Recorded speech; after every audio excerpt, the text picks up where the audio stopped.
Agent Gregovich, report to the biocontainment zone. This is a call for Agent Gregovich. A lean, fair-haired figure dressed in black detached himself from the assembly line and walked languidly towards a door that slid open to receive him. For the second time, Alex found himself looking at the Russian contract killer, Yasin Gregorovich. What was going on? Alex thought back to the submarine and the vacuum-sealed boxes. Of course, Yasin had bought the test tubes that were even now being inserted into the computers. The test tubes were some sort of weapon that he was using to sabotage them. No, that wasn't possible. Back in Port Talon, the librarian had told him that Ian Ryder had been asking for books about computer viruses. Viruses, decontamination, the biocontainment zone.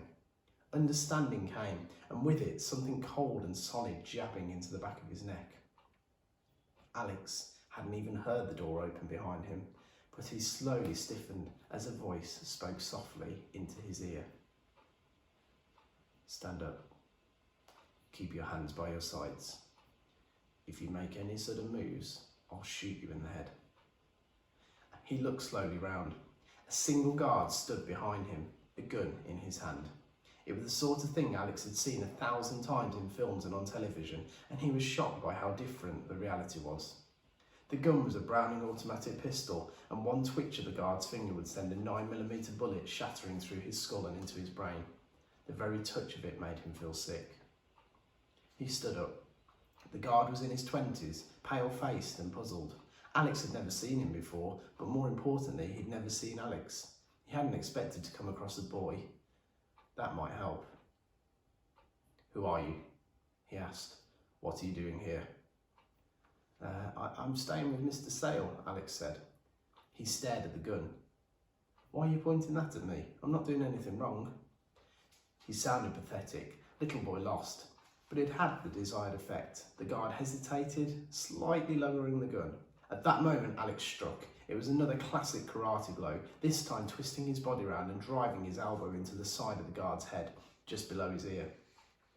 He had almost certainly knocked him out with a single punch, but he couldn't take any chances and followed it through with a knee to the groin. The guard folded up, his pistol falling to the ground.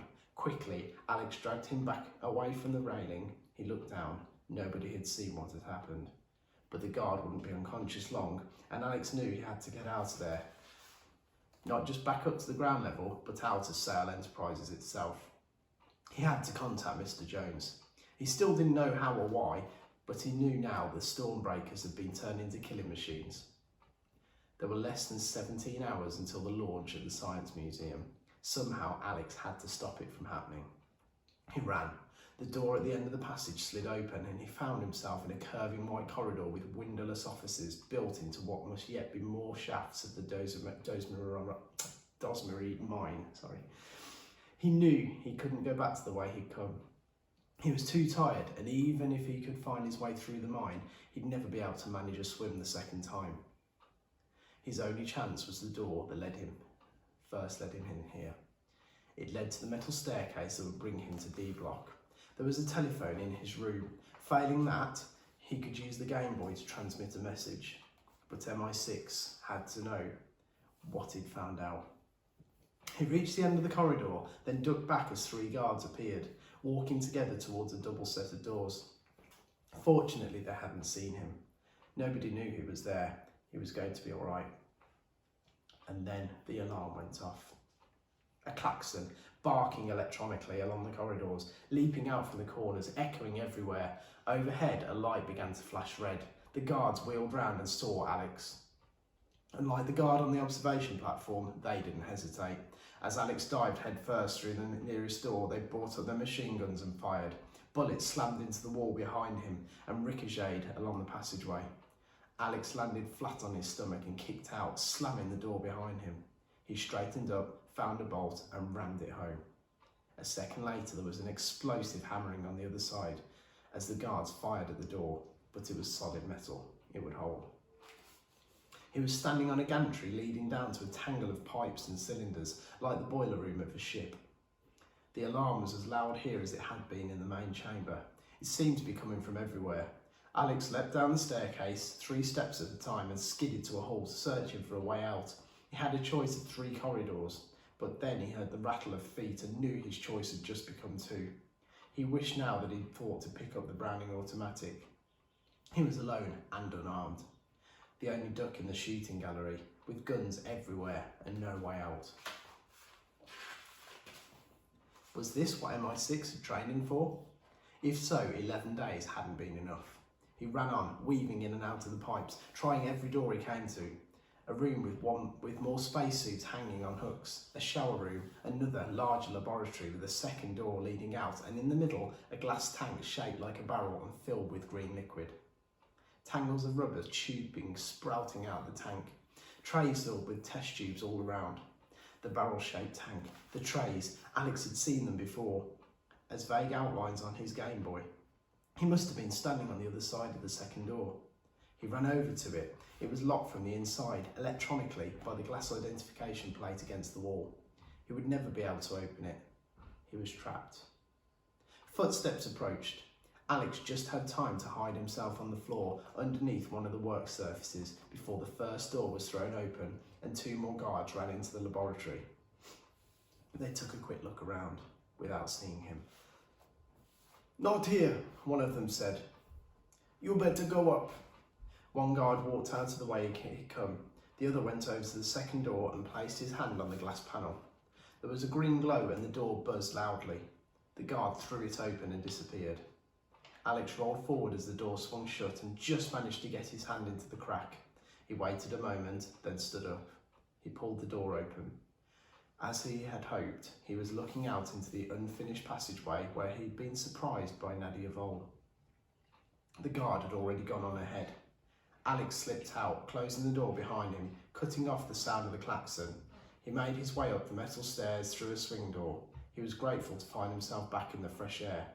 The sun had already set, but across the lawn the airstrip was ablaze, artificially illuminated by the sort of lights Alex had seen on football pitches. There were about a dozen lorries parked next to each other. Men were loading them up with heavy, square red and white boxes. The cargo plane that Alex had seen when he arrived rumbled down the runway and lurched into the air. Alex knew he was looking at the end of the assembly line. The red and white boxes were the same ones he'd seen in the underground chamber. The Stormbreakers, complete with their deadly secret, were being loaded up and delivered. By morning, they would be all over the country. Keeping low, he ran past the fountain and across the grass. He thought about making for the main gate, but he knew that was hopeless. The guards would have been all alerted. They'd be waiting for him. Nor could he climb the perimeter fence, not with the razor-sharp wire stretched out across the top.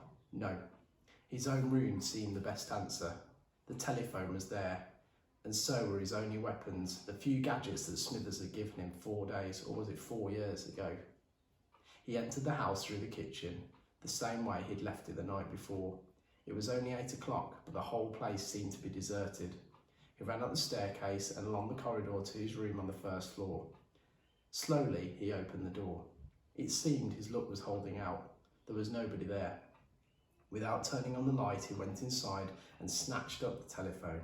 The line was dead. Never mind. He found his Game Boy, all 4 cartridges, his yo-yo and the zit cream, and crammed them into his pockets. He had already decided not to stay there. It was too dangerous. He would find somewhere to hide out. Then he would use the Nemesis cartridge to contact MI6. He went back to the door and opened it. With a shock, he saw Mr. Grin standing in the hallway. Looking hideous with his white face, his ginger hair and his mauve twisted smile. Alex reacted quickly, striking out with the heel of his right hand, but Mr. Grin was quicker. He seemed to shimmy on one side, then his hand shot out, the side of it driving into Alex's throat. Alex gasped for breath, but no breath came. The butler made an inarticulate sound and lashed out a second time. Alex got the impression that behind the livid scars he was really grinning, enjoying himself. He tried to avoid the blow, but Mr. Grin's fist hit him square on the jaw. He was spun into the bedroom, falling backwards. He never even remembered hitting the floor.